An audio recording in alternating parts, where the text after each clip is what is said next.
Imagine a prison so secure, so extreme that even the world's most ruthless criminals fear being sent there. A place where there is no escape, no hope, and no second chances. This is CECOT, the Centro de Confinamiento del Terrorismo, El Salvador's state-of-the-art mega-prison, designed to house the country's most dangerous gang members. It is a fortress of punishment, a place built not just to imprison, but to break the human spirit. And what happens inside its walls will leave you speechless. Located deep in the heart of El Salvador, CECOT was built under the orders of President Nayib Bukele as part of his ruthless crackdown on gang violence. The prison is an absolute monster of a facility, capable of holding over 40,000 prisoners, making it one of the largest and most densely populated prisons in the world. But it's not just the size that makes it terrifying, it's the way it operates.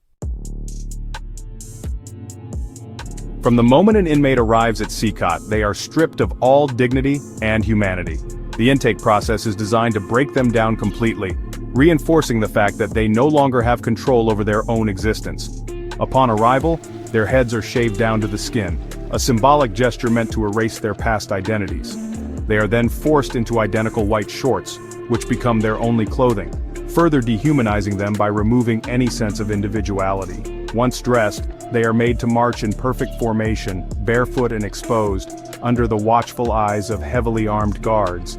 These guards are not mere supervisors, they are enforcers of absolute authority, ensuring that no inmate steps out of line.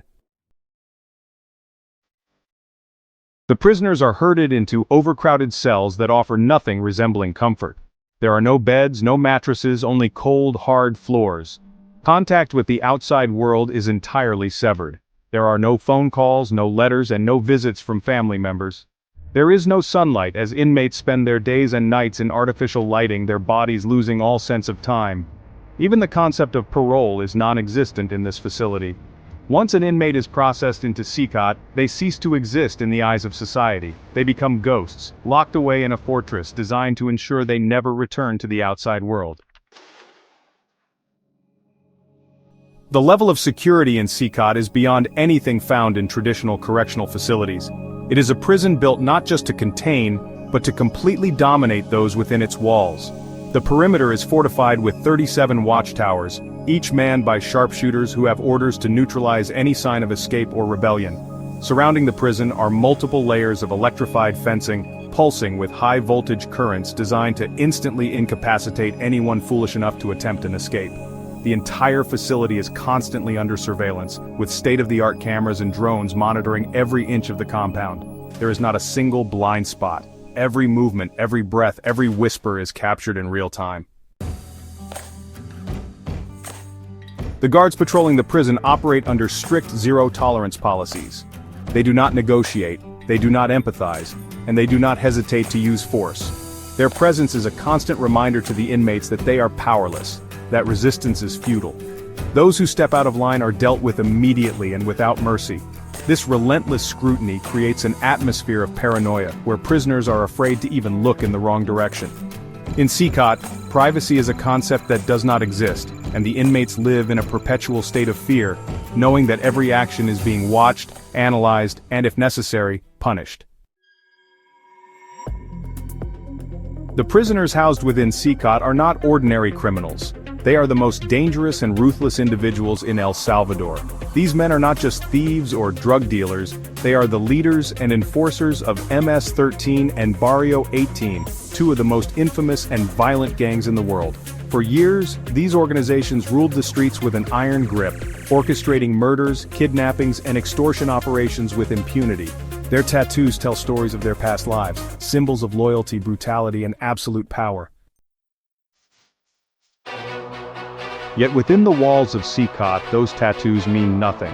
Their status as feared gang leaders is stripped away, and they are reduced to mere prisoners, subjected to the iron rule of the state. No longer do they command respect or obedience. Instead, they are forced to submit to an institution that tolerates no defiance. The government has made it clear that these men will never leave. Their past crimes have sealed their fate, and CECOT serves as both their punishment and their final destination. Stripped of their influence, denied the ability to communicate with the outside world, and subjected to relentless control, they are forced to confront a new reality. one where their former power means nothing and survival becomes their only concern. What sets CECOT apart from even the most notorious prisons is the way its inmates are treated. It is not a place of rehabilitation or redemption. There are no educational programs, no therapy sessions, and no efforts to reintegrate prisoners into society. There is no pretense of offering second chances.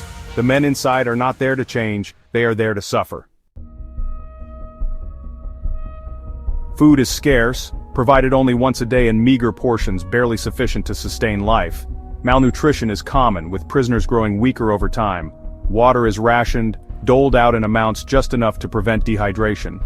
Medical care is practically non-existent, and injury or illness is not a matter of concern for the prison staff.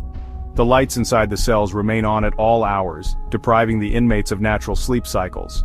As a result, exhaustion is a permanent state of being, leaving the prisoners in a constant haze of fatigue. If an inmate dares to disobey the guards, they are met with swift and brutal punishment. Beatings are routine, and those who resist the system often disappear entirely, their fate unknown to the rest. The fear of this brutal retribution keeps the prisoners in check, forcing them into silent submission.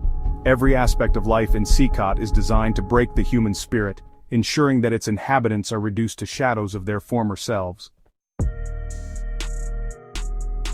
Unlike other prisons in Latin America, where gang influence remains strong behind bars, CECOT does not tolerate any semblance of gang rule. In many facilities, inmates segregate themselves by gang affiliation, maintaining control over their own territories, setting their own rules, and even running criminal enterprises from within. This is not the case in CECOT. The government dictates every aspect of prison life, and the gangs hold no power. Cells are assigned without regard to gang membership, forcing bitter rivals to coexist under the same roof. If two opposing gang members find themselves in the same cell, they are given a simple choice: learn to tolerate each other or suffer the consequences. There is no negotiation, no middle ground.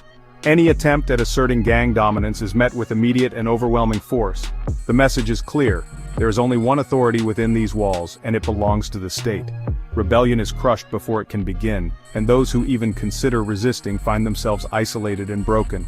The days of gang leaders commanding respect and fear are over. In CECOT, there is no hierarchy among the inmates, only absolute and unyielding control from those who hold the keys. President Bukele has made it clear that this prison is not meant to rehabilitate criminals. It is meant to eliminate their existence from society. He has been unapologetic in his approach, saying that these gang members do not deserve rights and should be treated as enemies of the state.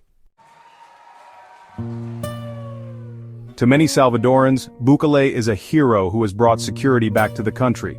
But human rights organizations have raised alarms, calling CECOT a humanitarian disaster, a place where thousands of men are condemned to suffer, regardless of whether they were guilty or just caught in the wrong place at the wrong time. But perhaps the most chilling part? There is no way out. No one has escaped.